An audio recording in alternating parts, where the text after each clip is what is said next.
Welcome to Life, Lessons, and Laughter with your host, Glenn Ambrose.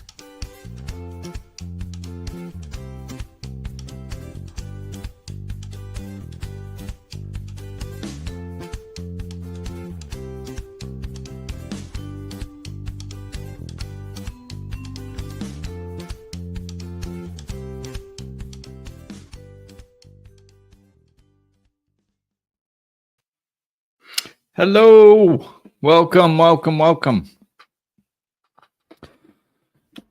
So today we are going to discuss this question: are we desensitized? And I think this is, I think this is a bigger question than we may realize because we're desensitized. You know what I'm saying?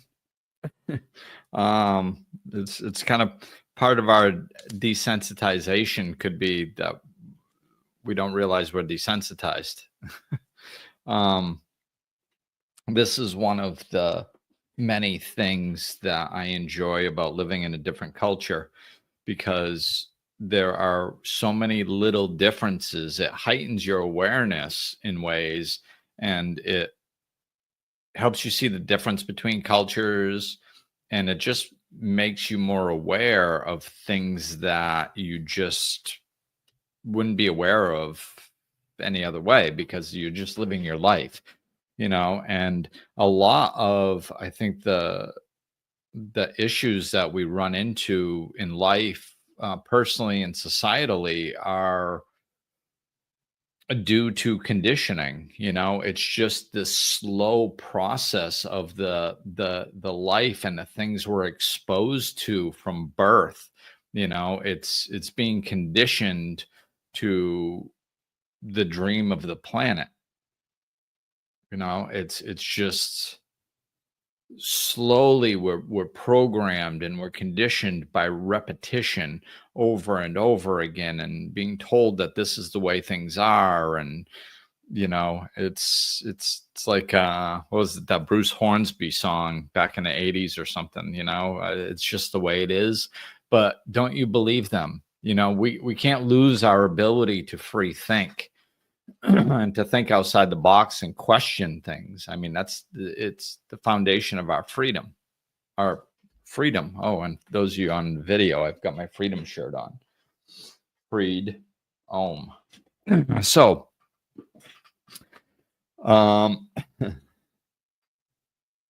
yeah, it's the conditioning, the things that we're exposed to. And I see it in the people in the Dominican Republic, as a general rule, are happier. That was one of the first things I noticed. People are smiling, talking to you, and genuinely are interested in getting to know you and stuff. And it's at first it's a little off-putting because we don't realize, because of our desensitized nature, how much it's not like that in the US. Like to walk down the street and pass somebody and not say hello is normal, and over here it's less normal. So maybe that's not the best example, but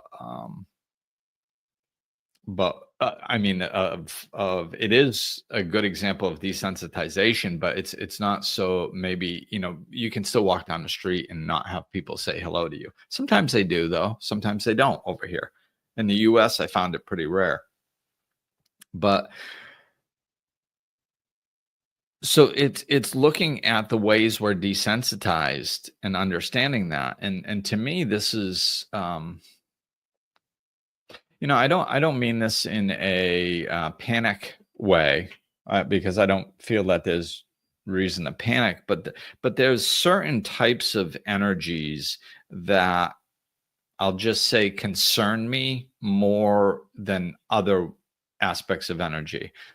Like, a lot of people are very upset with things that are going on in the political world, and wars, and just kind of everything that's more obvious, right? That we see, that's in our face. And, and those types of things, quite honestly, they don't concern me so much, because to me, those are symptoms of the problem. They're not the problem, right? They're just how the problem is manifesting because of issues that are deeper. So the things that concern me are the things that are more cause oriented, that I see as causing more of the problems. And desensitization, censorship, stripping of freedoms, these are the things that concern me. I don't know if that's the best word, but I got to communicate somehow. So we'll just say they concern me. I don't walk around concerned all the time, is my point about these things. I think we're going to be fine. I know I am, regardless. But the things that are a little bit more bothering are those things that are a little deeper. They're not so much a symptom. It's why these things are happening. And the censorship and the desensitization are some of the problems. It's just what happens with censorship and desensitization and things like that. They're not the reason that we let them slide is because they're not, when they're first introduced, they're often introduced in a way that they're trying to keep us safe, and they're good for us. And it's a good thing that we're having this censorship. It's, everybody's going to be happier and healthier and more peaceful if we have this censorship or this desensitization. And, so it's kind of fed to us like that. So we're just like, oh yeah, okay. Hey man, we live in society. We gotta have some rules. I mean, they're just trying to bring more peace and order into the world. That's all. And then we kind of let it slide. And then we get used to this stuff being in our lives. And then a little more is rolled out, and a little more is rolled out, and a little more is rolled out. And the danger of that is it affects the way we think, and I think that this is why the desensitization is so such a problem. And of course the censorship too, but I'm going to kind of steer specifically onto the desensitization. So, we're and just to preface this, like what I'm trying to do is I'm trying to point out the ways that we are desensitized so we can bring awareness to it, so that we can try to combat it in our own way, some way, shape, or form. I'm not, some of the things that I'm going to talk to, usually the first thing that the ego says, or the counter argument will say, they come in and they're like, oh, like if I talk about desensitization through schooling, then they're going to, the first egoic response is, well, what are we going to get rid? You think we're just going to get rid of the entire school system tomorrow? That's ridiculous. We can't function like that. Our children need education. And it's like, no, that's not what I'm saying. I'm just saying that there's desensitization going on, and we should be aware of it. And maybe we should talk to our children a little and give them a more accurate view of reality, instead of this desensitized view of reality that they're being spoon-fed in every area of their lives. That's all. Like it's, I had to really ride the line raising my own son, because I had woken up spiritually, and here I am, my son, like I didn't have custody until he was 12. I had no custody. So I couldn't control what he did and what he didn't do. So he was in the public school system, and I had no say in it. So but I saw all the problems with it, and I needed to find a way to explain things to him where he could, like, children can see through the veil a lot of times, like a lot of times children are like, school's ridiculous. It's stupid. And, like we're so desensitized, we're so conditioned to go, no, you must go to school, you must get an education. And the only way to get your education is through the public school system. And this is how it, and it's like, no, there's lots of ways to get educations, and it's getting more and more now. And there's more and more alternative schooling. And I just realized I said lots of different ways to get educations, which made me sound really ignorant, like I wasn't educated. Anyway, so there's that. My point is there are other ways. So I needed to learn how to teach my son what I believed is more truth-based reality and different perspectives on life, and still get him to understand. I didn't want to sabotage him in his life. Like if I think the school system is a joke, I can't sit there and say, yeah, it's a joke, don't even bother. Like, because then what? What's he going to do? He's, like he's probably going to bomb at school because his parents telling him that it's stupid. He'll probably quit as soon as he can. Like, that doesn't play out well. So I had to explain things to him in a different way. And he's like, well, 3/4 of this stuff I'm never going to use. I'm like, yeah, you're right. You're not. And he's like, what? He didn't expect me to agree with him. And I did, because that was the truth. But I explained to him, I said, whether we like it or not, the way society is set up is that legally you need to go to school, and there's nothing I can do about that. So you're here. So like what you need to do is you need to figure out a healthy way of looking at the fact that you need to go to school. So I suggest we find, instead of you thinking that you need to go to school because your parents are making you or society's making you and you don't want to, and it's making you, and like that's the negative outlook on it. So I showed him, I said, well, like it's just the way the game is being played. Like it's a facade. It's not real, but it's the rules of the game. Like when you're playing soccer, there's rules. If you kick the ball out of bounds every time you get it, you're going to be sitting on the bench and you're not going to be able to play the game. So there are rules in life that you need to play by. And if you know you're playing by them, then you can have the freedom to move around in the middle. You just got to understand the rules. So, the fact is you need to go to school. So like, and when you go to get a job, they're going to look at some of your education. So you need to have some basic skills, and you need to have some sort of education to give you the freedom to do whatever you want. So what you're doing right now is going to school. It doesn't matter if you use it in the future. That's not its purpose. It's most of what we learn in those first 12 years is useless except the basics. I mean, of course we need to learn how to read and write and all that stuff. It doesn't take 12 years to learn how to do that. And it doesn't take, 6-8 hours a day. So, most of it is a waste in my opinion.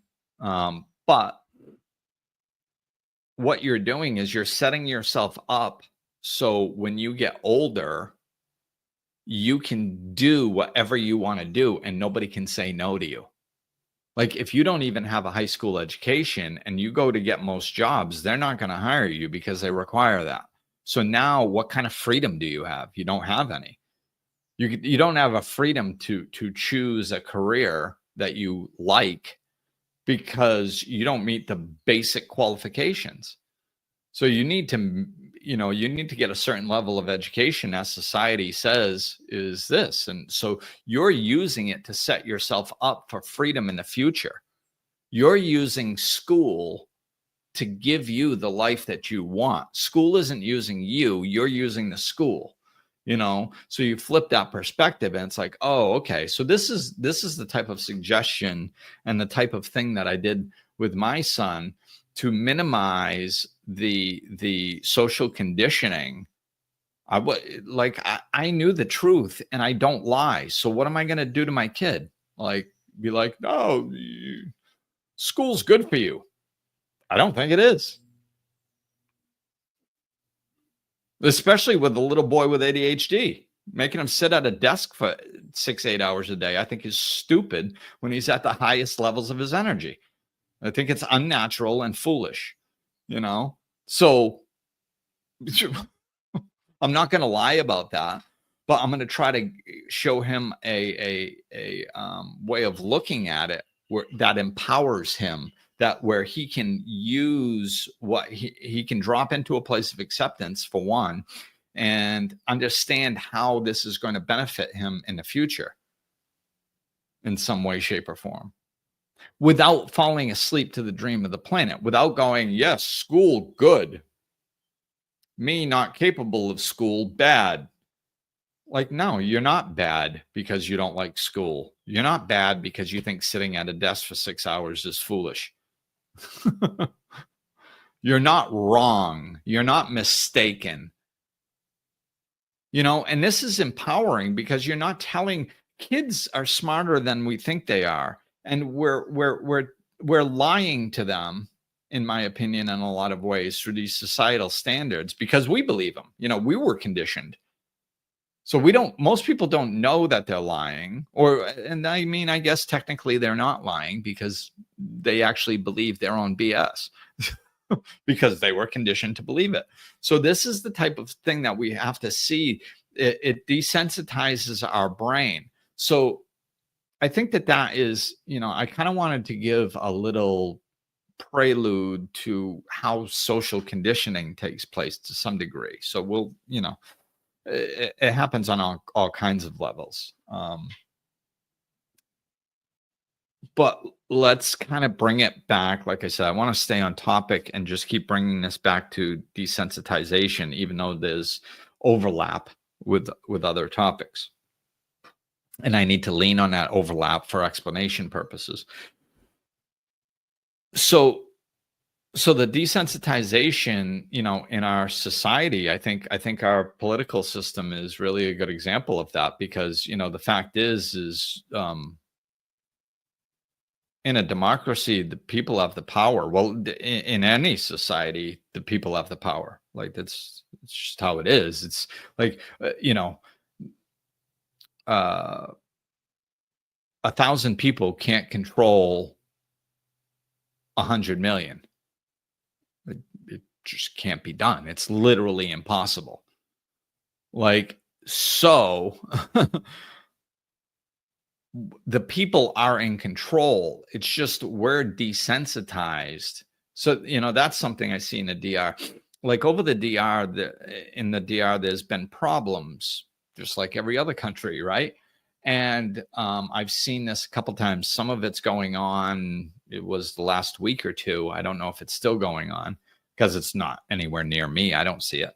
But there are some issues that are going on in the country, and the people are upset with these issues, and they will take to the streets and just start burning stuff, like setting fires in the streets, knocking trees over across roads, throwing rocks out into the road so people can't pass. All this stuff. They will shut down cities and in protest to push the government into doing something. Now, I'm not saying that's necessarily the right tactic, but what I'm saying is I respect it, because these people stand up to their government and say, hell no, we're not going to take it. We're not putting up with this. And they go do something about it. Like I said, is it the best thing? I don't know. Maybe it is, maybe it's not. I don't really have an opinion. It's just what's happening.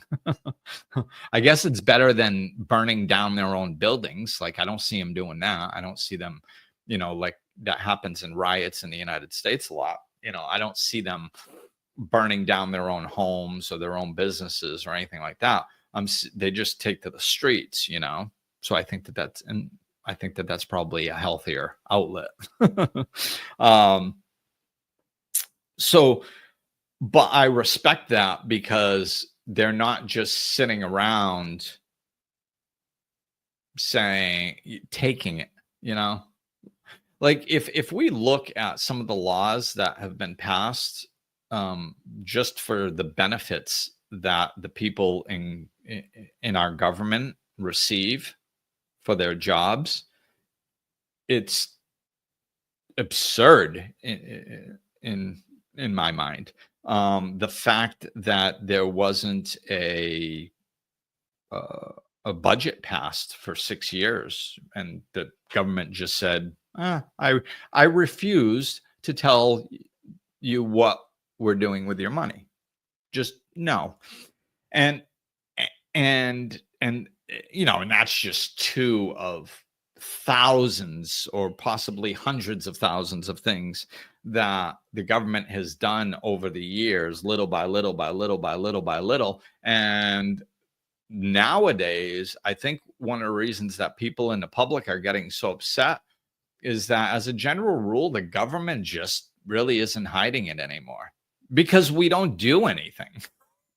We bitch on social media and complain to one another and throw our fists in the air and then go to work like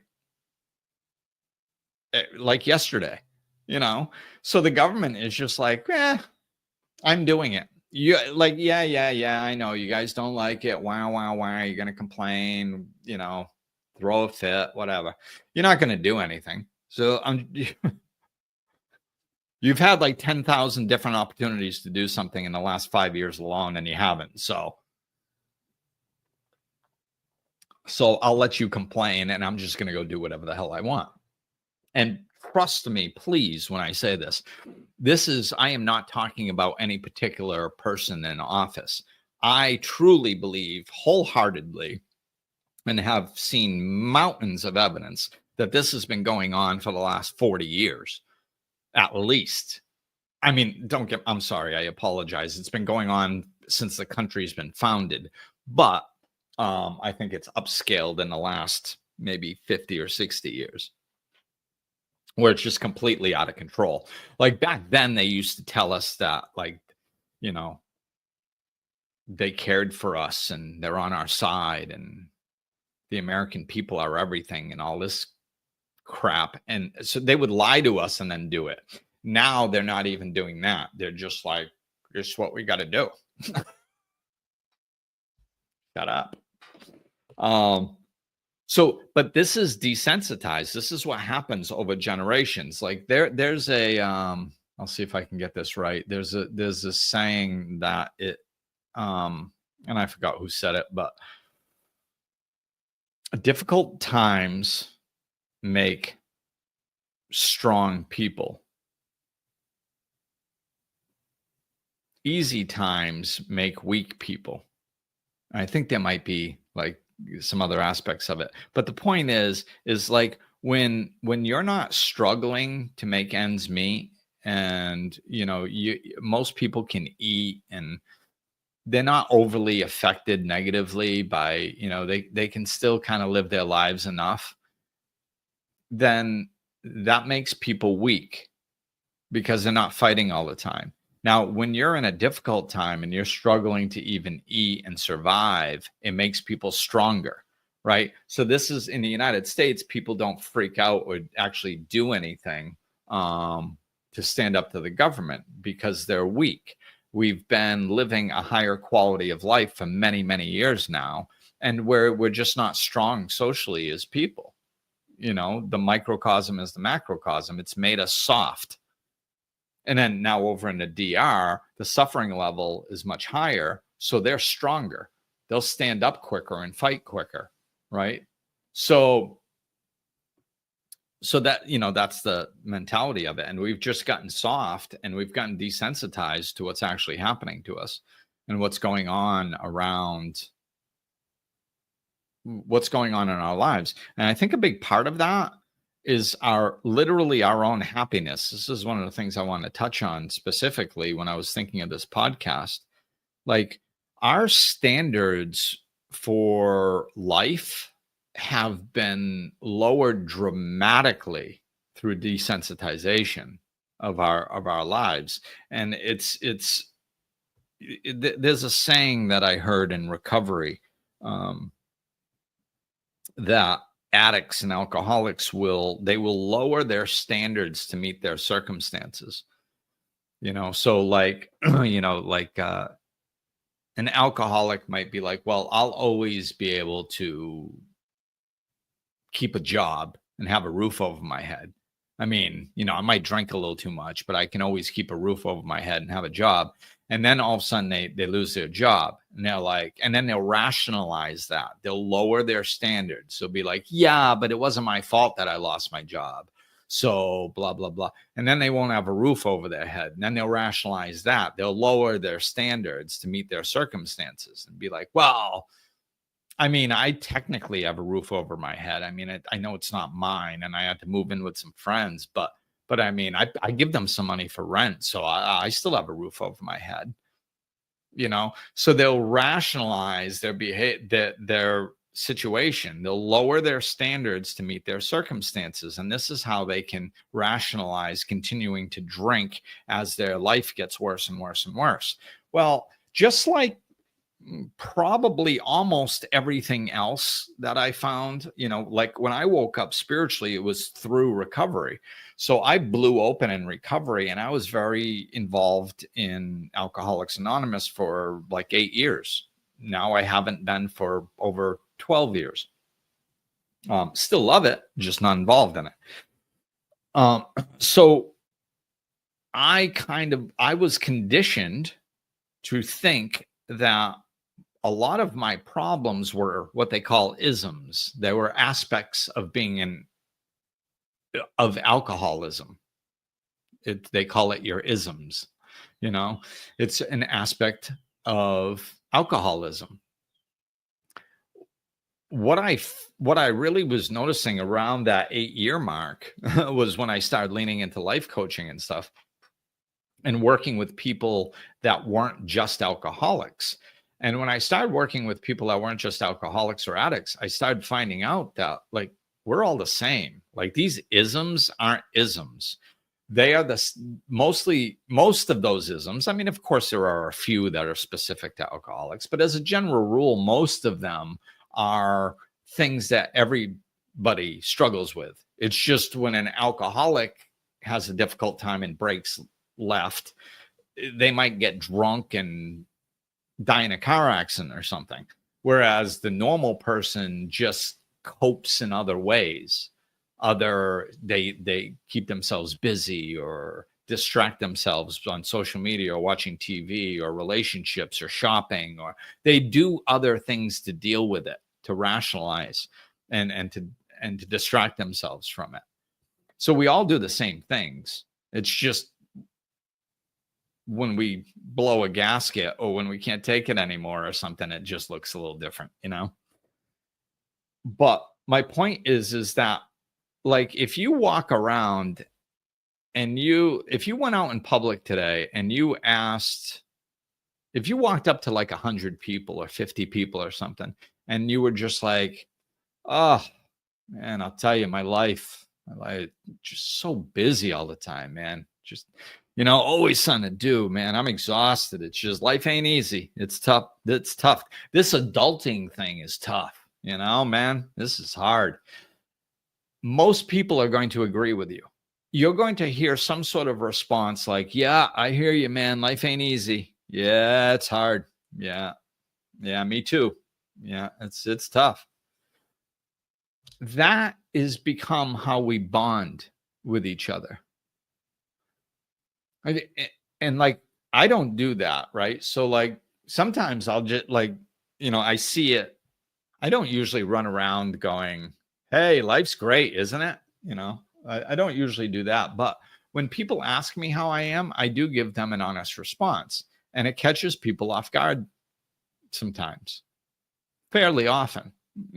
People like, the cashier will be like, how you doing? I'm like, I'm doing really good today. It's a great day. Just loving it.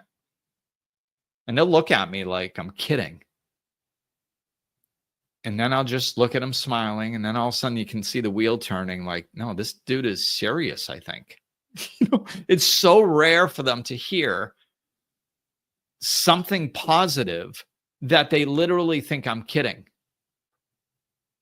That's desensitization. That's conditioning. That's the type of stuff that we have to watch out for, because what it is we are so desensitized to our own unhappiness or happiness levels that we just think it's acceptable to be unhappy all the time. We think it's acceptable to be so busy that we can't keep track of things. We think that that's life, because that's what people say. Like whenever whenever I say something that it doesn't have to be that way or something, or to somebody, they usually get defensive. Like, that's life, man. That's reality. It's like, no, that's your reality. Reality is based on your perception, literally based on your perception. So if you think and you perceive life to be difficult, then life is difficult. I do not perceive life to be difficult. And most of the time it's not. Does that mean I never have difficulties? No, that's not what it means. It means that if I do have difficulties, I don't feel like a victim of it. I don't think that it's happening to me. I think it's happening for me, and then I use it to grow. So it doesn't drag me down. I use it to propel me forward. And I don't walk around waiting for the other shoe to drop. My life isn't one miserable thing after another. It's basically filled with peace, with flashes of some things that I don't like, and then flashes of some things that I really do like.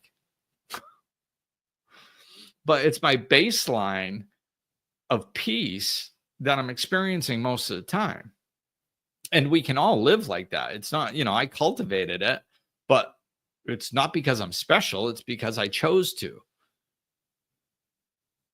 Because I chose to see beyond the conditioning, because I chose to go like, you know what, I don't like how it feels. Like I don't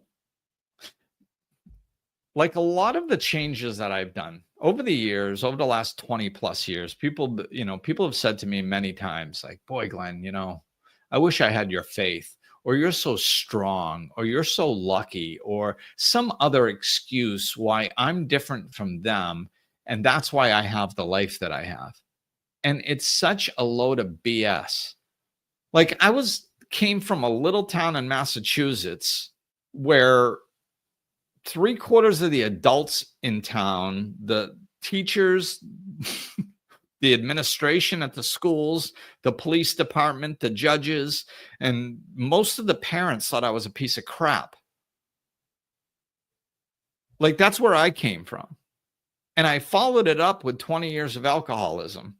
So yeah, life has just been a bed of roses for me. Like, I was just born with a silver spoon in my mouth. So I chose to change that. I chose to change who I was, to change the way that I looked at things. So we can change these things. But the first thing that we need to do is we have to understand that we are desensitized. We have been conditioned. What's acceptable socially? Like, sometimes people will be like, well, Glenn, like if you ask 3/4 of people, 3/4 of the people you ask are going to agree with me. So don't you see that you're wrong? And I'm like, no, to me, that's evidence that I'm right.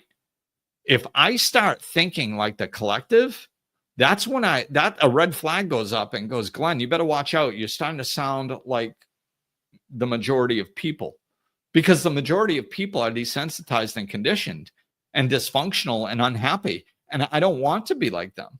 I don't want to see life like they do. I don't want to function like they do. I do not want to perceive reality the way that they perceive reality, because it's miserable. This is 75% unhappiness rate globally, 75% unhappiness rate. And there are, in the most developed areas like United States and Canada and Europe and all that stuff, the unhappiness rate is higher than the small community and the less developed nations. So our unhappiness rate is probably like 80% or something, 85%. in the United States and developed countries. It's alarming, the levels of antidepressants that are put out, and people are just like, well, I have a hormone imbalance. It's like, yeah, why is that? Well, I have a hormone imbalance, I said. It's like, yeah, I heard you, but why? What, like, what, your body was just bored one day and just stopped producing hormones for no apparent reason? Well, I don't know. They're just out of whack, and I need drugs to get them back in. No, people need antidepressants because they're depressed. They're depressed because there's no movement in their lives. They're not moving forward. They're not becoming better versions of themselves. They're not experiencing things that make them happy or bring them joy. That's why your body stops producing hormones. Your body doesn't produce hormones that are induced when you experience joy and happiness. That's because you're not experiencing joy and happiness. And instead of going, I need to bring more joy and happiness into my life, instead, we've been desensitized and told that this is normal, and life is supposed to be stressful, and it's supposed to be hard. And the fact that you're depressed and miserable is normal. That's okay. It's okay that you're no, it's not okay that you're unhappy and that you're miserable and that you're depressed and that you're fighting anxiety every day. That's not normal. This is not, you weren't made like that. God doesn't make a bunch of broken, messed up people that can't function. We are not living our lives right. And we're desensitized to the fact that we don't have any joy or downtime in our lives. All we do is work and distract and work and distract and work and distract. And then we wonder why we're not happy. Where could you show me where I could squeeze a little sliver of happiness into your life?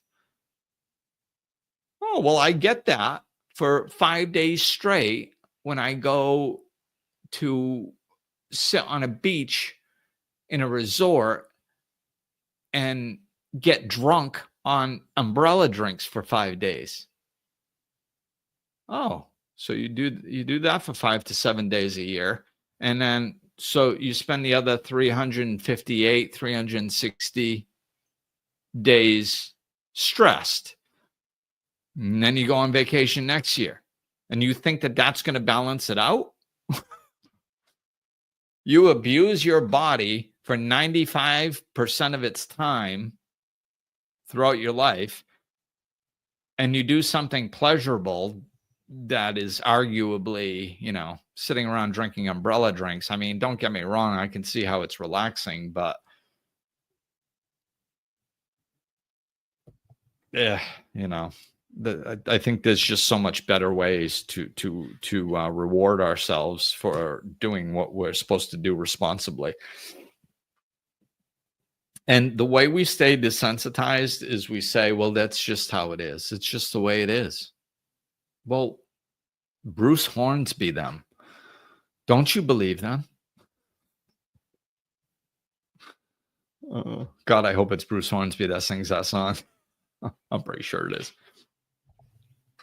But yeah, we have to start just see, the way that I gain perspective is always taking a step back and creating space between me and what's happening.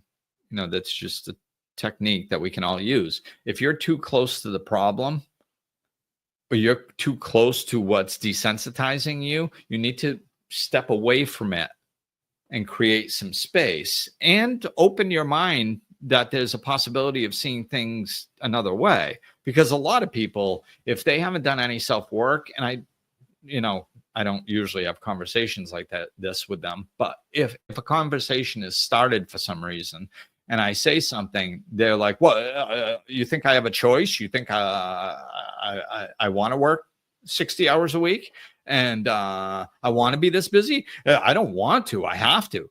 And then usually right then, they're showing me with their frustration that they believe that and what's telling me with their words that they believe that this is true.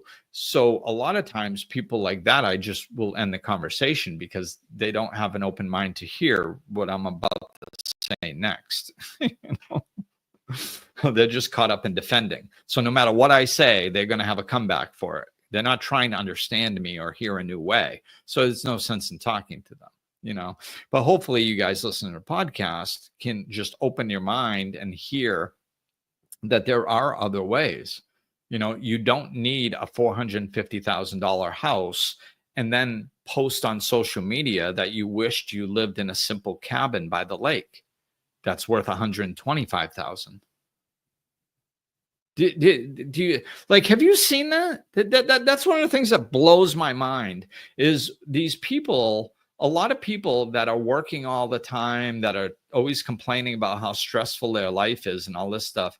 Like, they have these big, beautiful houses, these brand new cars that are, you know, high end and all this stuff. And their kids have the best everything and all this stuff. And then they go on social media and they go, "Oh, I just wish I could simplify my life." It's like, who do you think is in control of your life? The reason you have to work all these hours is to keep up with your lifestyle. There's no other reason. You could sell your $450,000 house, buy the little cabin by the lake for $150,000 and pocket the rest. You can do that. You can simplify your life. And then you could cut your working hours down to 40 instead of 60, and you could actually spend time with your kids. Well, you don't understand, Glenn. It's not that easy. No, it's not that easy, but you actually have to apply yourself. Is it easy to work 60 hours a week and be so busy and not really know your family and have your marriage suffer and your kids barely know you? Is that easy? No, it's not. It's difficult and it sucks. So stop with this idea that it has to be that way. You know, we've become such victims of life, man. I know I don't like using that word because it triggers people. I'm not a victim. Yeah, you are. You can't say it's, you can't live a life that you don't like, that your life is in your control. It's up to you. And then live it in a way that you don't like and say it's not my fault, and then say you're not a victim. It's not my fault literally means you're playing the victim. That's exactly what it means. Because not my fault implies that it's not your fault, right? And if it's not your fault, whose fault is it? It must be somebody else's fault. Life's fault, your boss's fault, society's fault, the world's fault, the universe's fault. It's somebody's fault and it ain't yours. So therefore, you are a victim of them. They're doing it to you. That's the definition of a victim, right? And I just realized that the wind is blowing the trees, and it's like it's the the light. It's messing up the light on my face, but I'm almost done anyway. So, well, actually, I am gonna shut that window, I think. 1 second, people.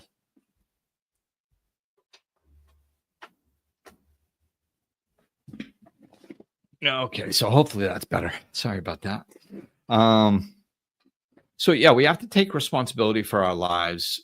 Stop allowing us to think that it's not our fault or it's not our responsibility. Our life is our responsibility. That's the one thing that we have responsibility over, is our life, and how we live it is our responsibility. And we have to become more conscious.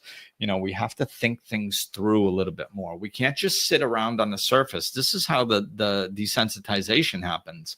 It's just, it's little by little over time. You know, people start bonding over complaining at the water cooler 40 years ago, you know, going, oof, I had a rough day. You know, today's rough. Got to go coach my kids' baseball team after this long day. And somebody else goes, wow, yeah, that is a long day. I hear you, man. I actually have to do the same thing.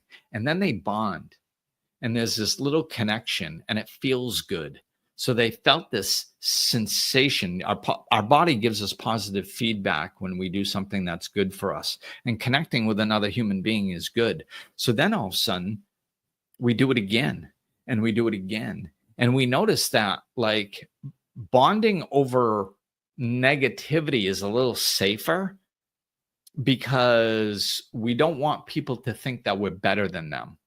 So if I go up to people and I go, oh man, how's your day? Oh, it's great, man. It's great. Oh, I can't wait. Like, the day's almost done here at work, and I'm psyched, going to go spend some time with the kids.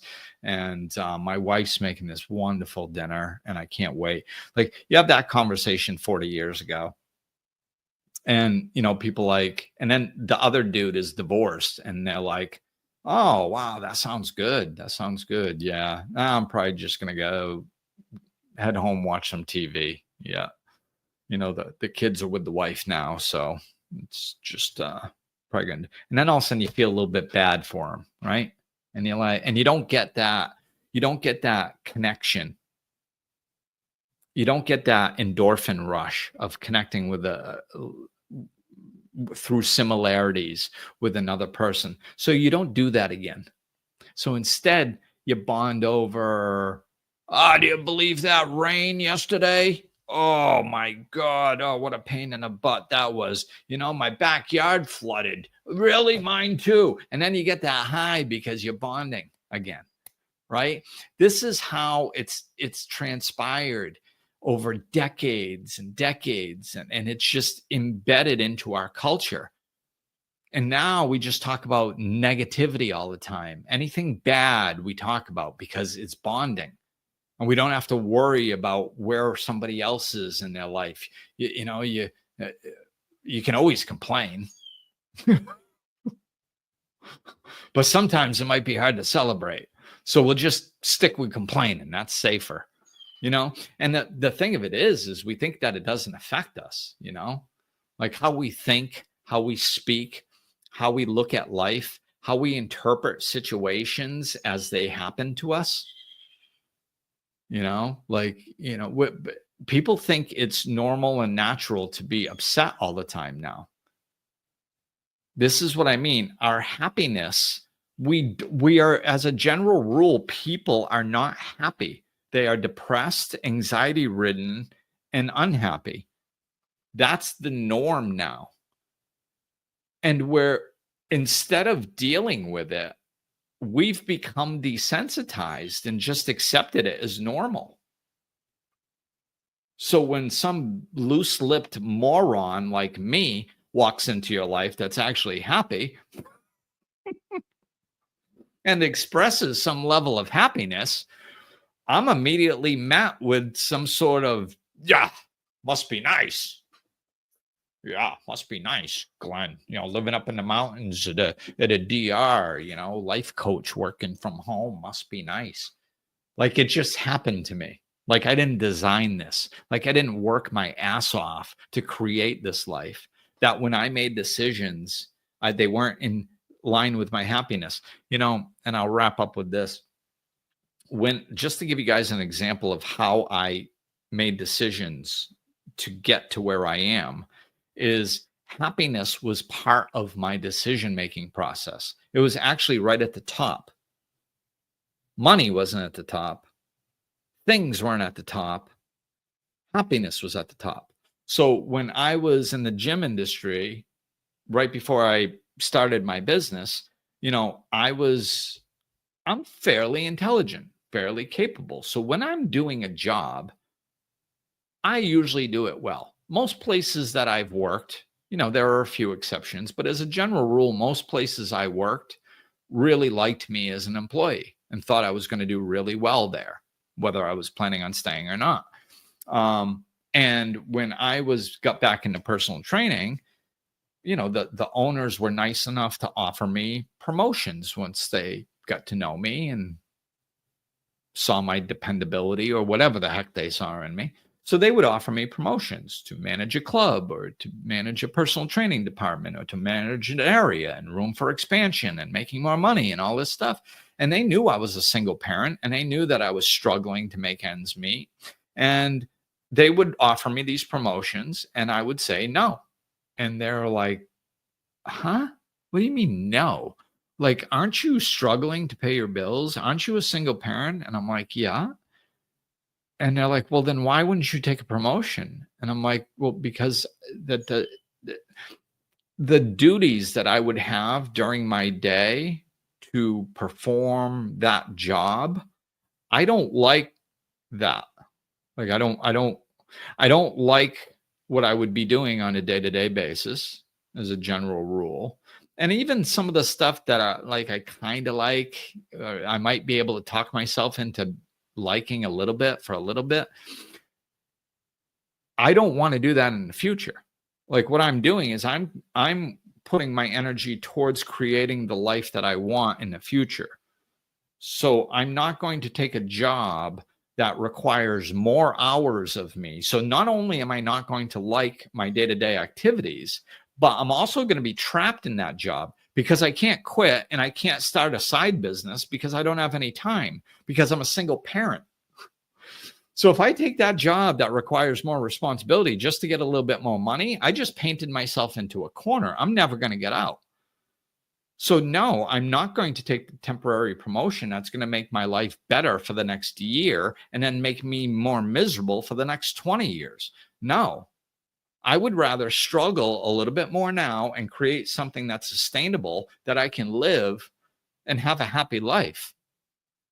And, most people that I explain stuff like that think, and it wasn't just them, I would explain it to other people. And most people thought I was crazy. And then now look, I'm living in the mountains of the Dominican Republic doing what I love. So, and I've had a pretty happy life. I've enjoyed it a heck of a lot more than if I would have taken that promotion. You got to work towards this stuff. You got to have, you got to make decisions as to what type of life you're creating. You have to be conscious of that.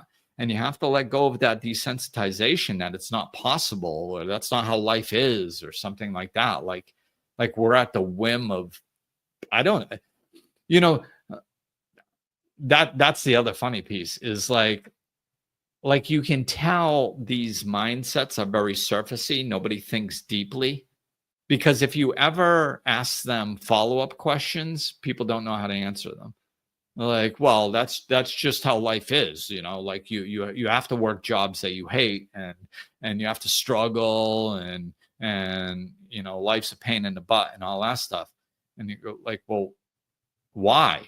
It's like, well, it's just the way it is. Well, why is it like that? Well, I don't know. It's just how it is. It's always been like that. It's just how it is. Like there is no reasoning. There's no logical line of thought that says, oh, this is why that there's only one way to be and it sucks. So then I can bring in my way and be like, okay, well, like, why don't you make decisions like I decided happiness was a top priority. So I made the decisions that were in alignment with happiness and then my life was happy. So why don't you do that? It's like, well, it's not that easy. I mean, maybe you can do that. Maybe you lucked out. Maybe, but it's not just anybody can just do that. Why? Like what?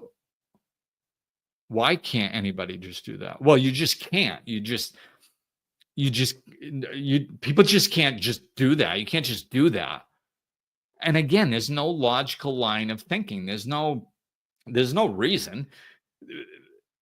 See, that is a sign of desensitization. You just accept a norm, whether over time, whether it makes sense or whether it doesn't make sense, because it's just around you all the time and you just buy into it. You just drink the Kool-Aid and you're like, it's just how it is.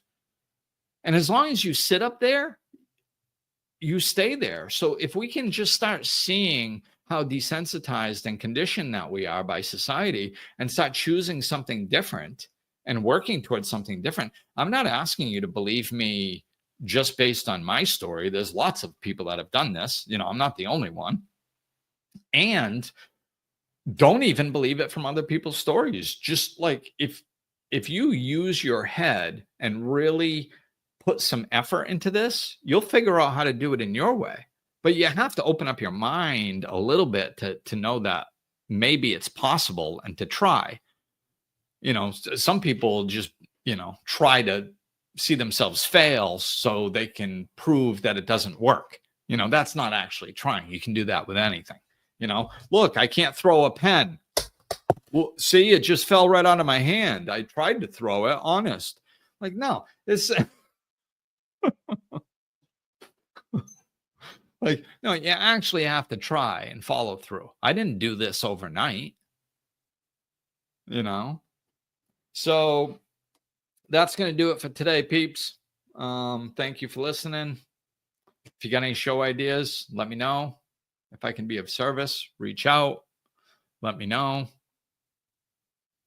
And I think that will do it. Peace.